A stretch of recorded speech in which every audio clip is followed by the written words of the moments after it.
Assalamualaikum warahmatullahi wabarakatuh.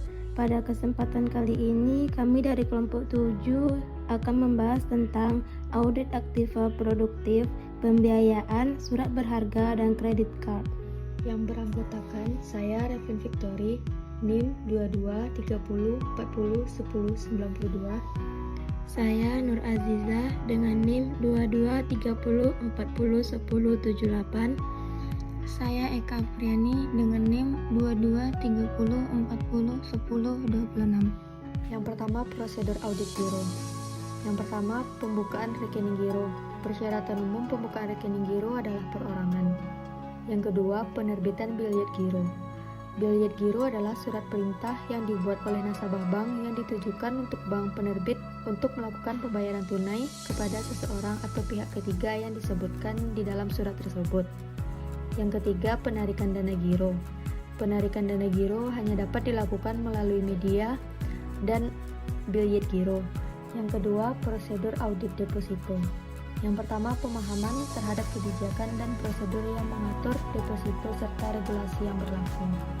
Yang kedua, pengumpulan bukti-bukti yang mendukung saldo deposito. Yang ketiga, pemeriksaan terhadap prosedur internal pengelolaan deposito oleh bank.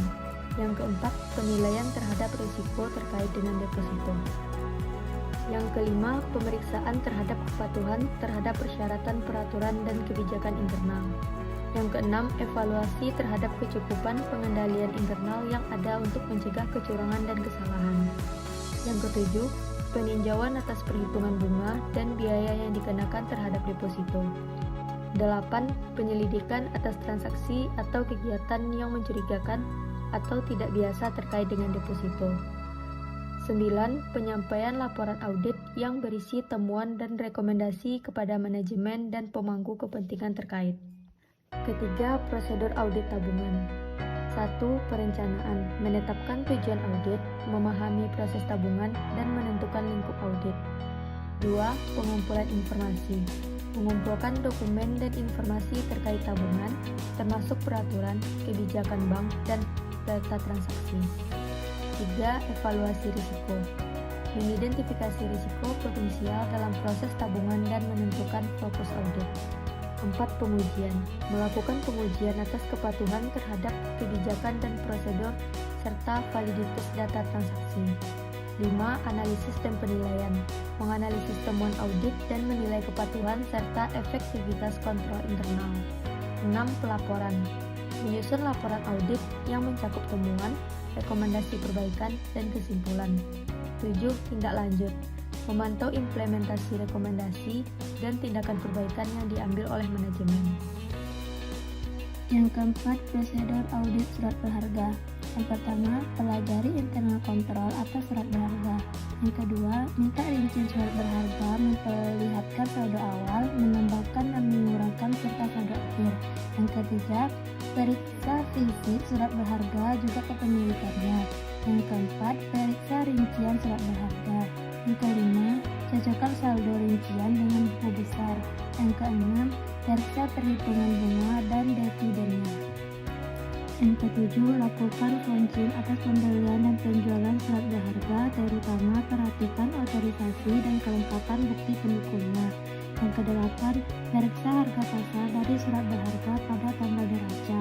Yang kesembilan, adakah diskusi dengan manajemen untuk mengetahui apakah ada perubahan tujuan dari pembelian surat berharga yang akan mempengaruhi klasifikasi surat berharga tersebut. Ke-10, periksa subsequent event. Yang ke-11, periksa apakah penyajian sesuai SAK.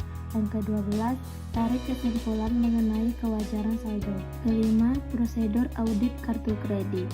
Pertama, memeriksa apakah formulir permohonan kredit telah diisi dengan lengkap. Kedua, memeriksa apakah pada setiap permohonan kredit, para pemohon telah menyertakan dokumen-dokumen yang telah ditentukan. Yang ketiga, memeriksa apakah telah dilakukan pemeriksaan informasi secara online terhadap setiap calon debitur. Yang keempat, memeriksa apakah hasil wawancara dengan calon debitur telah memuat informasi mengenai usaha sedangkan dijalankan calon debitur. Tujuannya, calon debitur mengajukan permohonan kredit dengan jumlah pinjaman yang diperlukan calon debitur. Yang keenam, sebab-sebab kegagalan prakreditan. Yang pertama, adanya kolusi antara pejabat bank yang menangani kredit dengan nasabah sehingga bank memutuskan kredit yang tidak seharusnya diberikan. Yang kedua, debitur melakukan ekspansi terlalu besar sehingga dana yang dibutuhkan terlalu besar.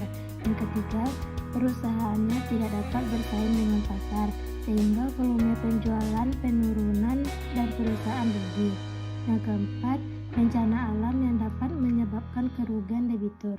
Yang ketujuh, tujuan audit perkreditan. Yang pertama, untuk mengurangi terjadinya kegagalan atau debitur macet yang akan menjadi pukulan berat bagi bank yang mengalami kerugian besar. Yang kedua, untuk mengawasi dan mengendalikan kredit yang diberikan oleh bank kepada debitur. Yang ketiga, untuk memastikan bahwa kredit yang diberikan oleh bank sesuai dengan kewajiban dan prosedur yang telah ditetapkan oleh bank. Yang keempat, membantu seluruh tingkatan manajemen dalam memberikan jasa penilaian terhadap pengendalian kredit.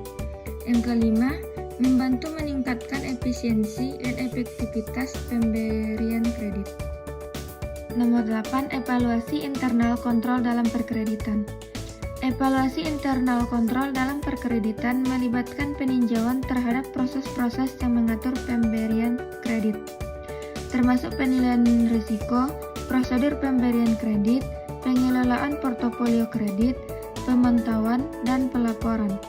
Hal ini bertujuan untuk memastikan kepatuhan terhadap kebijakan dan prosedur yang ditetapkan, serta untuk mengidentifikasi dan mengurangi risiko yang terkait dengan pemberian kredit. 9. Audit kredit. Audit kredit adalah proses pemeriksaan yang dilakukan oleh auditor independen atau internal untuk mengevaluasi kepatuhan, kualitas, dan efektivitas sistem serta prosedur yang digunakan dalam proses pemberian kredit. Audit kredit bertujuan untuk memastikan bahwa kebijakan dan prosedur yang ditetapkan telah diikuti dengan benar. Risiko kredit telah diidentifikasi dan dikelola secara efektif, serta kredit yang diberikan telah diberikan dengan tepat dan sesuai dengan kriteria yang ditetapkan.